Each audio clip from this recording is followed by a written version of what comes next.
بسم اللہ الرحمن الرحیم الحمد للہ وکفى وسلام علی عباده الذین اصطفى اما بعد. حضرات علماء کرام، قراء عظام، مہمانان ذی وقار، جامعہ ہذا اور اطراف کے موقر دینی اداروں سے تشریف لائے ہوئے عزیز طلباء، اور سرزمین ہندوستان اور دنیا کے مختلف ممالک میں اپنے مقام پر رہ کر ہماری ویب سائٹ سے ہمارے پروگرام کو سننے والے عشاق قرآن و محبین لجنہ، اس مبارک اجلاس میں ہم آپ تمام حضرات کا خیر مقدم کرتے ہیں اور دل کی گہرائیوں سے شکریہ ادا کرتے ہیں. اس مبارک اجلاس میں آپ کی شرکت کو اللہ تعالیٰ اپنے ذات عالی سے تقرب اور دارین کی فوز و فلاح کا ذریعہ بنائیں. محترم سامعین، قرآن کریم ایک ایسا آفاقی و ابدی دستور ہے جس نے قیامت تک پیش آنے والے حالات اور ان کے تقاضوں کے سلسلے میں انسانوں کے لیے بہترین راہ عمل متعین کر دی ہے، جس کی اتباع و پیروی انسانوں کو گمراہی و ضلالت کی تاریک راہوں میں بھٹکنے سے بچا کر مسرت ابدی سے سرفراز کرتی ہے. تمام کتب سماویہ کا نچوڑ اور ملوک الکلام کا مصداق قرآن کریم کے مفاہیم و مطالب کی ہدایت جس قدر ذہن و دماغ پر چھا جاتی ہے، اسی طرح اس کے الفاظ کی نزاکت و حلاوت، فصاحت و لطافت اور سلاست کی سحر انگیزی سے بھی دل مسحور ہوئے بغیر نہیں رہ سکتا. اور جس طرح قرآن کریم کا باطن اپنے اندر علم و موعظت، صلاح و فلاح لیے ہوئے ہیں، اسی طرح اس کا ظاہر حسن و خوبصورتی، جمال و خوشنمائی میں بے نظیر و یکتا ہے. لہذا ہر زمانے میں ایک طرف جہاں فقہائے اعظام و مفسرین کرام اس کے باطن کی اتھاہ گہرائیوں سے مسائل و احکام اور مراد خداوندی کے گوہر نکال کر پیش کرتے رہے ہیں، وہیں قراء و مجودین کی جماعت اس کے ظاہری الفاظ کی صحت ادا اور وجوہ قرآت کے تعلیم و تعلم، نشر و اشاعت اور حفاظت و صیانت کو حصول شرف و سعادت کا ذریعہ سمجھ کر پوری جاں فشانی سے اس کی خدمت میں مصروف و مگن رہے ہیں. محترم سامعین، اگر مزید ایک قدم بڑھا کر یوں کہا جائے کہ معنی قرآنیہ یہ الفاظ قرآنیہ ہی کی رہین منت ہے تو یہ بے جا نہ ہوگا، اس لیے کہ جس طرح خوشبوؤں کی مہک پھولوں کی پتیوں میں پنہا ہوتی ہے کہ ان پر پژمردگی چھا جانے سے خوشبوؤں کی بہار مان پڑ جاتی ہے، اسی طرح معنی قرآنی الفاظ قرآنی کے اندر سمٹے ہوئے ہیں کہ صحت ادا و تلفظ میں فرق آیا نہیں کہ معنی مقدر ہو گئے. لہذا ہر قاری قرآن کے لیے اس کے الفاظ کا تلفظ اور ادائیگی کی صحت کا پاس و لحاظ کرنا ازحد ضروری ہو جاتا ہے. اور پھر جب خود رب تعالیٰ نے وَرَتِّلِ الْقُرْآنَ تَرْتِيلًا ارشاد فرما کر اور محبوب الہی صلی اللہ علیہ وسلم نے حسنوا القرآن بِأَصْوَاتِكُمْ وَلَيْسَ مِنَّا مَن لَّمْ يَتَغَنَّ بِالْقُرْآنِ جیسے ارشادات سے تجوید کو لازم و ضروری اور خوش الہانی کو امر محمود و مستحسن قرار دے دیا، لہذا اس امت کی ایک بڑی جماعت نزول قرآن کے روز اول ہی سے بالمشافہ قرآن کریم کی اس جہت سے خدمت انجام دیتی رہی. چنانچہ لجنت القراء کے پلیٹ فارم سے آج کا ہمارا ہونے والا یہ مسابقہ بھی اسی خوشگوار فریضے کی انجام دہی کے قریب ہے. محترم سامعین، آپ بخوبی واقف ہیں کہ ہر جلسہ کسی نہ کسی عظیم شخصیت کے زیر صدارت ہوا کرتا ہے تاکہ پروگرام بحسن و خوبی اختتام پذیر ہو. اسی مقصد کے پیش نظر آج کی عظیم الشان اجلاس اور روح پرور اجتماع کی صدارت کے لیے حضرت الاستاذ مولانا قاری و مقری احمد اللہ صاحب دامت برکاتہم عالیہ کا انتخاب کرتے ہیں. چنانچہ ہم حضرت اقدس کے حضور مؤدبانہ دعوت صدارت پیش کرتے ہیں. امید ہے کہ حضرت والا صدارت قبول فرما کر جلسے کی باضابطہ آغاز کی اجازت مرحمت فرمائیں گے. محترم سامعین، قبل اس لیے کہ لجنت القراء کے 37ویں سالانہ مسابقے کا باضابطہ آغاز ہو، مسابقے کے نظام الاوقات اور اس کے مختصر نوعیت آپ کی خدمت میں پیش کرنا ناگزیر سمجھتا ہوں. یاد رہے یہ مسابقہ کل 5 مجالس پر مشتمل ہوگا. یہ پہلی مجلس ہے اور دوسری مجلس کی ابتدا آئندہ کل صبح 7:30 بجے سے ہوگی، اور تیسری مجلس کا آغاز آئندہ کل بعد نماز جمعہ 2:45 بجے سے، اور چوتھی مجلس آئندہ کل بعد نماز مغرب متصلاً شروع ہوگی، اور پانچویں مجلس پر اور 5ویں مجلس پرسوں یوم شنبہ صبح 7:45 بجے شروع ہوگی اور اسی 5ویں اور آخری مجلس پر اس مسابقے کا پروگرام پایہ تکمیل تک پہنچے گا انشاءاللہ۔ اس مسابقے میں حصہ لینے والے طلباء کی کل تعداد 25 ہے، جن کو 3 فرعوں میں تقسیم کیا گیا ہے۔ نمبر 1 فرع اول طیبۃ النشر کے طریق سے قراءت عشرہ پڑھنے والے طلباء کی رہے گی، جس میں کل 7 قراء حصہ لیں گے۔ نمبر 2 فرع ثانی شاطبیہ اور درہ کے طریق سے قراءت عشرہ پڑھنے والے طلباء کے لیے طے ہوئی ہے، جس میں کل 8 طلباء شریک ہیں۔ نمبر 3 فرع ثالث روایت حفص میں پڑھنے والے طلباء کے لیے مختص ہے اور اس فرع میں کل 10 شرکاء ہیں۔ ان تینوں فرعوں میں منقسم 25 مساہم کے درمیان فرائض تحکیم ادا کرنے کے لیے کل 9 قراء کرام کا انتخاب سرپرست لجنۃ القراء حضرت الاستاد مولانا قاری و مقری احمد اللہ صاحب قاسمی دامت برکاتہم عالیہ نے کیا ہے۔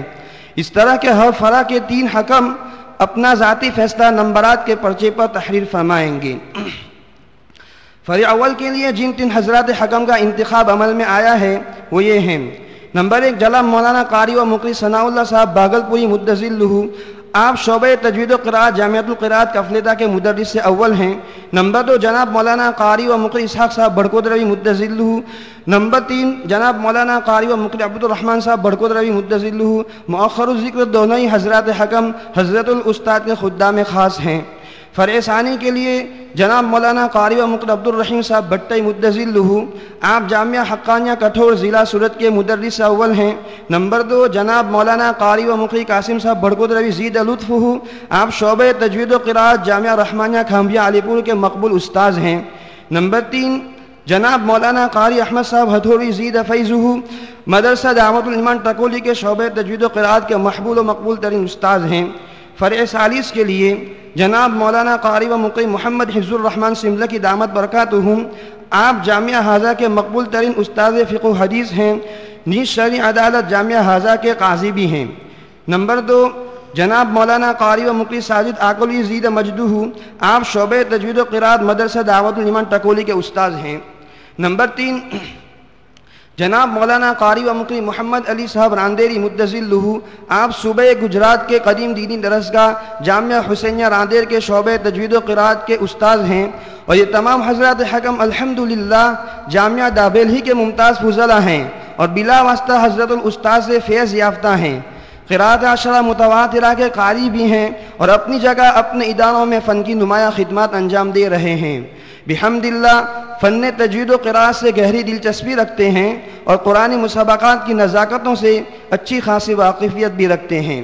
ہم ان تمام حکم حضرات کے بہت ہی مشکور ہیں کہ ہم اپنی قیمتی مشاغل کو پس پشت ڈال کر اپنے مادر علمی کی دعوت پر لبیک کہا اور تشریف لائے۔ اللہ سبحانہ و تعالی ان کی خدمت کو شرف قبولیت بخشیں اور ان کے علم و عمل میں برکت کا ذریعہ بنائیں۔ ہدایت برائے مساہمین۔ مسابقہ کے مساہمین چند ضروری باتیں غور سے سنیں۔ نمبر 1 ہر مساہم ترتیل، تدویر اور حدر تینوں کیفیات قراءت میں پڑھنے کا پابند ہوگا۔ نمبر 2 ہر مساہم تینوں کیفیات میں ترتیب کا بھی پابند رہے گا، پہلے ترتیل پھر تدویر اور پھر حدر کی کیفیت میں قراءت پیش کرے گا۔ نمبر 3 فرع اول و ثانی کے مساہمین تینوں کیفیات میں کسی ایک روایت کو اس کے کسی ایک خاص طریقے سے پڑھنے کے پابند رہیں گے۔ نمبر 4 ہر مساہم قراءت قرآن شروع کرنے سے پہلے اپنی متعینہ روایت کا اعلان کرے گا، پھر یہ کہ وہ روایت کس کتاب کے مضمون سے پڑھ رہا ہے اور رجال قراءت میں سے کس طریق سے پڑھ رہا ہے، اس کے اعلان کا بھی مکلف ہوگا۔ نمبر 5 تینوں کیفیات میں اپنے قراءت پیش کرنے کے بعد ہر مساہم صاحب کتاب سے امام قراءت تک سند متصل کو پیش کرنے کا حسب ضابطۂ مسابقہ پابند رہے گا۔ اسی وجہ سے فرع اول و ثانی کے طلباء کو تینوں کیفیات میں ایک ہی روایت کو ایک ہی طریق سے پڑھنے کا پابند کیا گیا ہے تاکہ سند بیانی میں وقت زیادہ صرف نہ ہو۔ نمبر 6 فی مساہم 20 منٹ کا وقت طے پایا ہے، 15 منٹ ترتیل کے لیے، 3 منٹ تدویر کے لیے اور 2 منٹ حدر کی کیفیت کے لیے۔ گھڑی آپ کے سامنے ہے۔ وقت کی تنگ دامنی کو ملحوظ خاطر رکھیں۔ ترتیلاً پڑھتے وقت پہلی گھنٹی بجے تو چوکن نہ ہو جائے کہ ہمارا وقت پورا ہونے جا رہا ہے۔ دوسری گھنٹی بجنے پر اپنی قرات کو مکمل کرنے کی پوری کوشش کیجیے، اور تیسری گھنٹی یہ وقت تک کہ بالکل پورا ہو جانے کا اعلان ہوگا۔ اگر اس کے بعد بھی قرات جاری رکھی تو یہ ضابطۂ مسابقہ کے خلاف ورزی میں شمار ہوگا، اس لیے تیسری گھنٹی پر فوراً قرات قطع کر لیں، اور تدویر و حضر کی کیفیت میں پہلی گھنٹی بجتے ہی قرات منقطع کر دیں۔ ہاں، جس آیت کی تلاوت کی جا رہی ہے وہ ضرور پوری کر لیں تاکہ وسط قرات میں قطع لازم نہ آئے۔ امید ہے کہ مساہمین ان ضوابط پر عمل کی ضرور صحیح کریں گے۔ سامعین کرام، اب مسابقے کا باضابطہ آغاز ہونے جا رہا ہے۔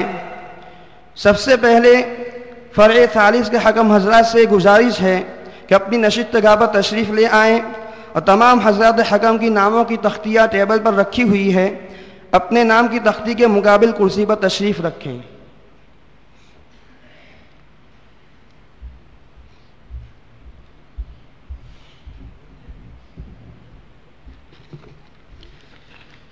فرع ثالث کے لیے جناب مولانا قاری و مقری محمد حفظ الرحمن صاحب سملہ کی دامت برکاتہم، جناب مولانا قاری و مقری ساجد آکولی زید مجدہ، جناب مولانا قاری و مقری محمد علی صاحب راندیری مدہ ذلہ تشریف لے آئیں۔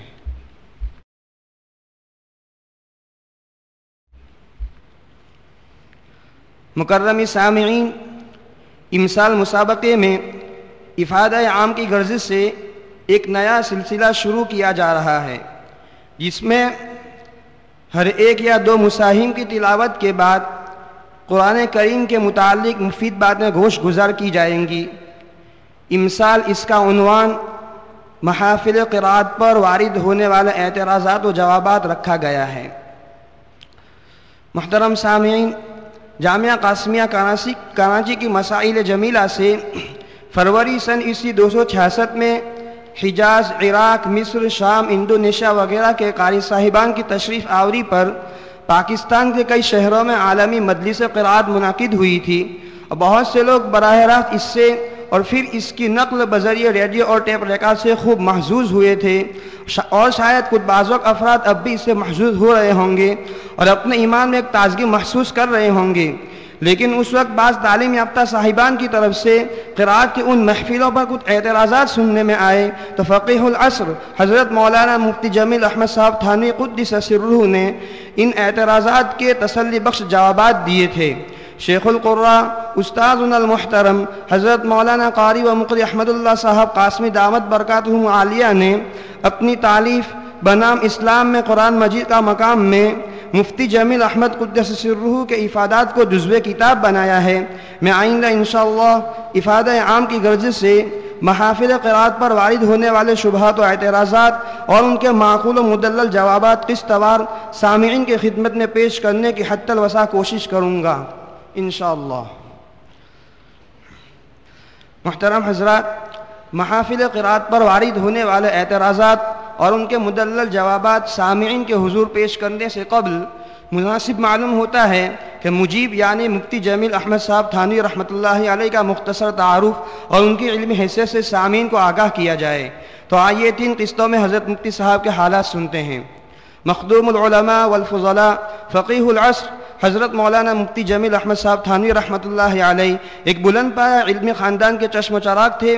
آپ کا اصل وطن قصبہ تھانہ بھون ضلع مصبر نگر یوپی تھا، اور سلسلہ نسب خلیفہ ثانی سیدنا عمر فاروق رضی اللہ تعالی عنہ سے ملتا ہے۔ آپ 10 شوال سن ہجری 1322 پر مطابق سن عیسوی 1902 میں پیدا ہوئے۔ ابتدائی تعلیم اپنے ننیحال راجوپور ضلع سہارنپور میں ہوئی۔ والد صاحب کی ملازمت کی وجہ سے علی گڑھ زیادہ رہنا ہوا، اس لیے کہ آپ کے والد ماجد مولانا حافظ سید احمد صاحب علی گڑھ کالج میں پروفیسر تھے۔ علی گڑھ کالج میں ناظرہ قرآن پاک ختم کر کے اسکول میں اردو کی تعلیم حاصل کی۔ پھر سن ہجری 1332 میں مدرسہ امداد العلوم خانقاہ اشرفیہ تھانہ بھون میں آ کر فارسی اور عربی کی ابتدائی تعلیم لی۔ جب حضرت مولانا اشفاق الرحمن صاحب کاندھلوی رحمۃ اللہ علیہ نے جلال آباد میں ایک دینی مدرسہ قائم کیا تو آپ یہاں چلے آئے اور شرح جامی کی جماعت میں شامل کر دیے گئے۔ بعد ازاں حضرت اقدس مولانا خلیل احمد صاحب سہارنپوری قدس سرہ کے ارشاد اور توجہ دلانے سے مدرسہ مظاہر علوم سہارنپور میں داخل ہوئے۔ تمام کتب کے علوم فنون سے اول پوزیشن میں سن ہجری 1342 کو فراغت حاصل کی۔ حضرت سہارنپوری نے آپ کو دورہ حدیث کی تمام کتب میں پہلی پوزیشن حاصل کرنے پر کئی کتابیں اور ایک گھڑی عنایت فرمائی۔ آپ کے اساتذہ میں مولانا حافظ عبداللطیف، مولانا ثابت علی، مولانا منظور احمد، مولانا عبد الرحمن کامل پوری، مولانا اسعد اللہ رام پوری، مولانا بدر عالم میرٹھی، مولانا خلیل احمد صاحب سہارنپوری رحمہ اللہ تعالی خاص طور پر قابل ذکر ہیں۔ تدریسی خدمات: حضرت سہارنپوری رحمۃ اللہ علیہ کے حکم سے اولاً حیدرآباد دکن کے ایک مدرسہ میں تدریس و تبلیغ اور وعظ و تقریر کے لیے تشریف لے گئے۔ کچھ عرصہ بعد مدرسہ نظامیہ حیدرآباد میں نائب شیخ الادب کے عہدہ آپ کو سونپا گیا۔ پھر 11 ماہ بعد حضرت سہارنپوری کے حکم کی تعمیل میں واپس سہارنپور پہنچے اور مدرسہ مظاہر علوم میں مدرس اعلیٰ مقرر ہوئے۔ سن ہجری 1345 سے سن ہجری 1370 تک مظاہر العلوم میں سلسلہ تدریس جاری رہا۔ سن ہجری 1346 میں سہارنپور سے ایک رسالہ بنام المظاہر اور سن ہجری 1348 میں ایک دوسرا جریدہ ماہنامہ دیندار جاری فرمایا۔ اس عرصہ میں آپ سے کسب فیض کرنے والوں میں رئیس التبلیغ حضرت جی مولانا محمد یوسف کاندھلوی، امیر تبلیغ حضرت جی مولانا انعام الحسن کاندھلوی اور حضرت مولانا ابرار الحق صاحب ہردوئی رحمۃ اللہ علیہ خاص طور پر لائق ذکر ہیں۔ ہندوستان کے مختلف مدارس عربیہ خصوصاً مدرسہ مظاہر علوم سہارنپور اور امداد العلوم تھانہ بھون میں ہزاروں افراد کو اپنے فیض علمی سے مستفید کرنے کے بعد سن ہجری 1370 میں پاکستان تشریف لے گئے اور حضرت اقدس مولانا مفتی محمد حسن امرتسری خلیفہ اعظم حضرت اقدس تھانوی رحمۃ اللہ علیہ کی دعوت پر جامعہ اشرفیہ لاہور میں تدریس و فقہی خدمات کے لیے مقرر ہوئے۔ یہاں سن ہجری 1391 تک بلند پایہ کتب زیر دست رہیں۔ بعد ازاں طبی اعذار کی وجہ سے اسباق بند کر دیے گئے اور صرف خدمت افتاء کا کام باقی رہا۔ سن ہجری 1370 سے سن ہجری 1415 تک 45 برس آپ نے جامعہ اشرفیہ لاہور میں استاد الحدیث اور صدر مفتی کی حیثیت سے حدیث خدمت میں گزارے۔ ہزاروں فتاویٰ آپ کے قلم سے نکلے جو ملک و بیرون ملک میں قدر کی نگاہوں سے دیکھے گئے۔ سینکڑوں تصنیفات و تالیفات اور مقالات آپ نے تحریر فرمائے اور ہزاروں طالبان علم حدیث و فقہ نے آپ کے سامنے زانوِ ادب طے کیے، جو بہت بڑی دین اسلام کی خدمت ہے۔ پاکستان میں مفتی اعظم پاکستان حضرت مولانا مفتی محمد شفیع عثمانی رحمۃ اللہ علیہ کے بعد فتاویٰ میں آپ ہی کو اعلیٰ مقام حاصل تھا اور آپ کے فتاویٰ اور فقہی مہارت پر حکیم الامت حضرت تھانوی، شیخ الاسلام علامہ شبیر عثمانی، حضرت علامہ ظفر احمد عثمانی، حضرت مفتی محمد شفیع صاحب عثمانی، حضرت مفتی محمد حسن امرتسری اور حضرت علامہ محمد ادریس کاندھلوی کو کامل اعتماد تھا۔ روحانی تعلق حکیم الامت حضرت تھانوی سے تھا اور حضرت حکیم الامت نے حضرت مولانا خلیل احمد صاحب سہارنپوری رحمۃ اللہ علیہ سے بھی بیعت کروایا تھا۔ بعد میں حضرت مولانا شاہ اسد اللہ صاحب قدس سرہ خلیفہ اجل حضرت حکیم الامت نے آپ کو اجازت بیعت سے بھی نوازا۔ اس طرح حضرت مفتی جمیل احمد صاحب ایک جید عالم اور فقیہ ہونے کے ساتھ ساتھ شیخ کامل اور عارف باللہ بھی تھے، متبع سنت اور عاشق رسول تھے۔ نیز آپ اردو، فارسی اور عربی کے بہترین ادیب اور قادر الکلام شاعر بھی تھے۔ بہت سی نعتیں، غزلیں، مرثیے اردو، فارسی اور عربی قطعات اس کا بہترین ثبوت ہیں۔ الغرض ساری عمر اسلام کی خدمت سر انجام دیتے ہوئے 21 رجب المرجب سن ہجری 1415 مطابق 25 دسمبر سن عیسوی 1994 بروز اتوار وفات ہوئی، رحمہ اللہ تعالی رحمتا واسعہ۔ سامعین، گزشتہ شب کے وعدے کے مطابق اب محافل قرات پر وارد ہونے والے اعتراضات و جوابات کا سلسلہ شروع کیا جا رہا ہے۔ اعتراض نمبر 1، قرآن شریف کا مقصود معانی و احکام ہیں، بغیر معانی کے صرف الفاظ کو اور پھر الفاظ کی بھی ایک صفت یعنی عمدہ ادائیگی کو کوئی اہمیت حاصل نہیں، اس لیے مجلس قرات کو یہ اہمیت دینا اسلامی شان کا کام نہیں ہو سکتا۔ جواب، یہ خیال صحیح نہیں۔ قرآن مجید الفاظ اور معانی دونوں کا نام ہے، صرف معانی و احکام کو ہی مقصود اور الفاظ کو غیر مقصود قرار دینا صحیح نہیں۔ اس کو قرآن عربیاً فرمایا ہے، وہ عربی عبارات کے عربی الفاظ قرآن ہیں۔ حضور اکرم صلی اللہ علیہ وسلم کے فرائض میں ارشاد ہے، یتلو علیہم آیاتہ اور یعلمہم الکتاب، لوگوں پر قرآن مجید کی آیتوں کو بھی تلاوت فرماتے ہیں اور آگے ہیں کہ ان کو تعلیم بھی دیتے ہیں۔ تلاوت الفاظ بھی حضور کا ایک فریضہ ہے اور تعلیمی احکام بھی۔ ہر حرف کے پڑھنے اور سننے پر 10 نیکیاں ملنا بلا معنی سمجھے بھی حدیث میں وارد ہے۔ لہذا قرآن مجید کا تو لفظ لفظ حرف بھی مقصود ہے۔ جیسے معانی و احکام کی حفاظت اور ان پر عمل کرنا فرض ہے، ایسے ہی لفظ لفظ حرف بلکہ حرکت تک کی حفاظت اور اس کی تلاوت فرض ہے۔ اور پھر ہر حرف عربی ہے، عربی طریقے سے اس کے مخرج سے اس کی صفتوں کے ساتھ ادا کرنا بھی فرض ہے، ورنہ پھر یہ حرف ہی نہ رہے گا، دوسرا بن جائے گا، اور اس کو خدائی کلام کہنا اللہ تعالیٰ پر ایک تہمت باندھنا ہو جائے گا، اور اس سے معنی و مفہوم میں خلل واقع ہو کر بعض دفعہ احکام میں تغیر و تبدل اور تحریف تک نوبت پہنچ جائے گی۔ مثلا قول بمانا کہا یا فرمانا کی جگہ قال بمانا ناب کر دیا پڑھنے سے لفظ و مفہوم دونوں میں بڑی زبردست تبدیلی ہو گئی ہے۔ اب اگر اس کو قرآن مجید کا لفظ اور اس کے معانی کو قرآن مجید کا مفہوم کہا جائے تو سوچئے کہ یہ اللہ تعالیٰ پر تہمت اور اس کے کلام بھی مثال کی تحریف نہیں تو اور کیا ہے۔ اس سے پہلے گزرا کہ حرف کو مخرج و صفت کے ساتھ ادا نہ کرنے سے تحریف ہو جاتی ہے، بلکہ حرکت کے بھی بدلنے سے سخت تبدیلی اور بعض دفعہ کفریہ کلمہ بن جاتا ہے۔ مثلا لفظ اللہ اکبر میں 3 زبر ہیں، اگر کسی کو کھینچ دیا گیا اور وہاں الف پیدا کر دیا گیا تو کلمہ کفریہ بن جاتا ہے اور اس سے نماز بھی فاسد ہو جاتی ہے۔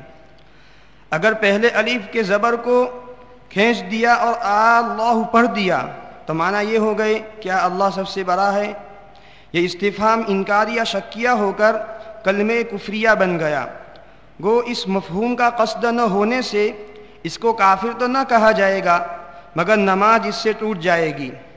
اس طرح اکبر کے الف کو بڑھانے سے معنی یہ ہوں گے اللہ کیا سب سے بڑے ہیں، اور باقی زبر کو بڑھانے سے معنی یہ ہوں گے اللہ اکبر، اور اکبر شیطان کا نام ہے، یا اکبر کی جمع ہے بمعنی ڈھول۔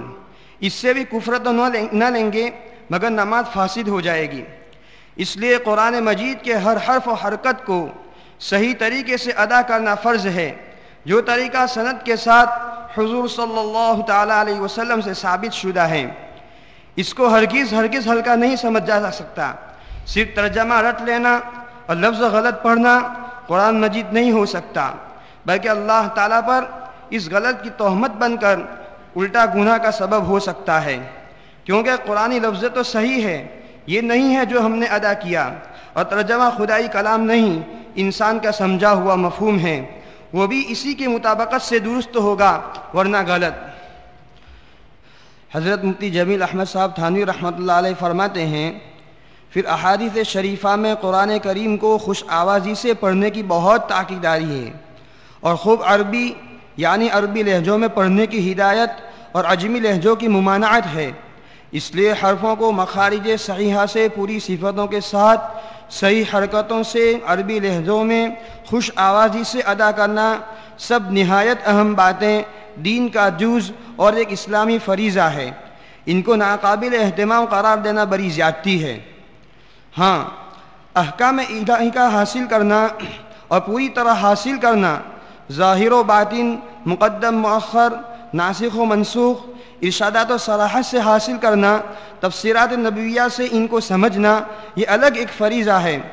ایک کی اہمیت کے پیش نظر دوسرے کی اہمیت کو نظر انداز کر دینا صحیح طریقہ نہیں کہلا سکتا، بلکہ نہ اول بغیر دوسرے کے کامل ہے نہ دوسرا بغیر اول کے کامل ہو سکتا ہے۔ دونوں میں سے ہر ایک مقصود بھی ہے، قابل قدر حفاظت بھی ہے، قابل اہتمام بھی ہے، ہر ایک مسلمانوں کا فریضہ بھی ہے۔ یہ ایک فریضہ ہے اور فہم احکام دوسرا فریضہ ہے جس کو فقہ میں حل کر کے رکھ دیا گیا ہے، لہذا اس سے بھی بے پرواہی برتنا ٹھیک نہیں جیسے احکام سے ٹھیک نہیں۔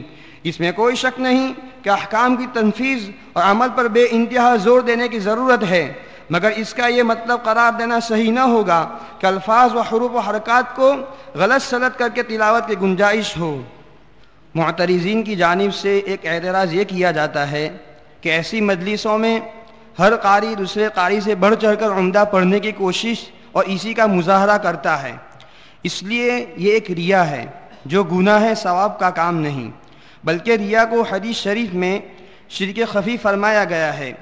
اس لیے یہ مجلسیں ریاکاری یعنی شرک خفی کی مجلسیں ہوئی، ان کو دین اور ثواب کے کام کی مجلس قرار دینا درست نہیں۔ جواب: ریا و نمود و نمائش کا مدار نیت پر ہے، اور نیت دل کی کیفیت ہے جس کا علم دوسروں کو نہیں ہو سکتا۔ یہ تو خود پڑھنے والے کو دیکھنا ہے کہ اس کی نیت ثواب کی ہے یا کسی دینی خدمت کی ہے، یا محض یہ کہ لوگ اس کی تعریفیں کریں یا عزت و احترام سے پیش آئیں۔ نمبر 1، اگر اپنی تعریف و احترام کی خواہش سے ہی پڑھتا ہے تو یہ ریا ہے، گناہ ہے، خود اس کو ثواب نہ ہوگا۔ نمبر 2، اگر نیت ثواب کی اور قرآن مجید کی عظمت کے اظہار کی ہے تو ثواب کی بات ہے، ریا نہیں۔ نمبر 3، اور اگر دکھا کر ہی صحیح مگر مسلمانوں کا دل خوش کرنے کی نیت سے ہیں تو یہ بھی کار ثواب ہے، حدیث سے ایسے واقعات ثابت ہیں، یہ بھی ریا نہیں۔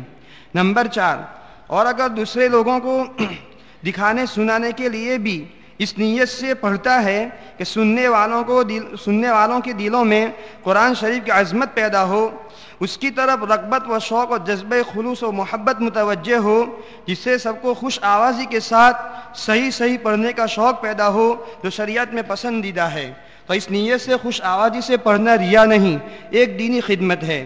ان 4 طرح کی نیتوں میں صرف ایک ریا ہے، باقی 3 کار ثواب ہے۔ یہ نصیحت تو کی جا سکتی ہے کہ قاری صاحبان اول کی نیت ہرگز نہ رکھیں، دوم سوم چہارم کی نیت رکھ لیں، لیکن خود یہ طے کر دینا کہ ان کی نیت ریاکاری کی ہی ہے، یہ سخت حملہ ہے اور مسلمانوں کے ساتھ بدگمانی کرنا ہے، خصوصاً جبکہ دوسرے احتمالات اس سے زائد ہوں کہ یہ 1 ہیں وہ 3 ہیں، تو سب سے قطع نظر کر کے ایک ناجائز احتمال کو معین کر لینا سخت ناجائز ہے۔